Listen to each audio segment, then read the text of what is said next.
I'm Randy, the National Couture. This is BJ Penn. This is John Fitch. Hey, I'm Ariane Celeste. I'm Forrest Griffin. I am Fyodor. You are watching MMA Flex. When should we expect to see you fighting again? And we hear Dos Santos kicked around, and we hear Cain Velasquez. Well, I mean, honestly, I was coming off a loss. I'm just interested in fighting anybody. Realistically, I don't see it being a Dos Santos or a Cain Velasquez. Both those guys are on win streaks. They don't really have anything to gain by fighting me right now. I'm at the back of the bus now, so I got to fight somebody else who's at the back of the bus. Those guys get to be their superstars, and if one of them has a speed bump, let's say they fight each other, I could fight the loser. Fighting them right now is probably not going to happen. Is this going to be... No, take it off. No, it's not going to be a problem. I'll take it off now if it's...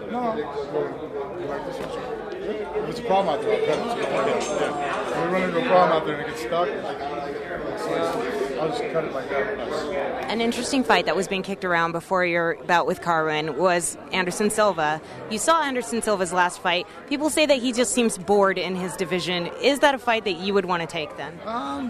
Absolutely. Anderson Silva is one of the best fighters in the world, pound for pound. He's a phenomenal striker. I think his movement and head movement on his feet is second to none. It's unbelievable. What did you think of that fight against Damian Maia? Did you think he looked bored? Yeah, you know what? I think I really don't know what went through his head. At one point, he seemed like he was very adamant about going after Damian. And first 2 rounds, I mean, hell, it's like, wow, it's Anderson.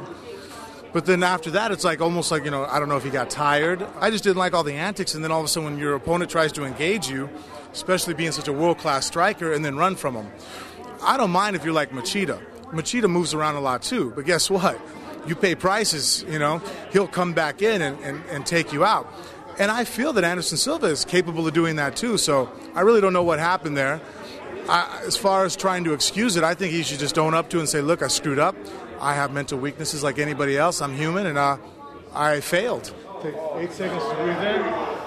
Hold it for 4. Let it out for 8. So a fight with Anderson Silva? Hold on a second. My cousin's sponsor, helping him out wearing it. I would love to do it. I think that it would be a phenomenal opportunity for me to face the legend in our sport. I mean, the guy has the record for most consecutive wins. The guy's going down. I mean, he's the Michael Jordan of MMA right now. Would I love to be able to exchange punches and try to grab him and go in there?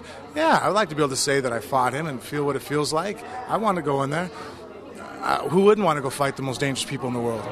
See, look at faster moving. There we go. Speed's all about perception. What are the lessons learned from that Carwin fight? It felt to me, just as a fan of yours and somebody watching, I thought, well, maybe he just wasn't focused enough going in there.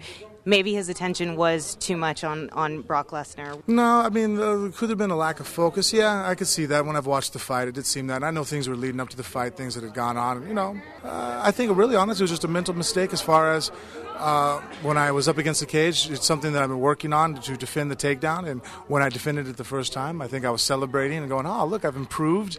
And I forgot about the dirty boxing aspect of their fighting, and I got caught with some good uppercuts, worrying about the takedown. As I get better at wrestling, I won't consume myself with thinking about one thing. That's, once you focus, it'd be like sitting there, oh, look, I stopped the guy's jab, and boom, I got hit with the right hand. Oh, man, yeah, this is fighting. I got to be focused on nothing and everything at the same time. You might be fighting like crazy, but you're controlling it. Ride the horse out.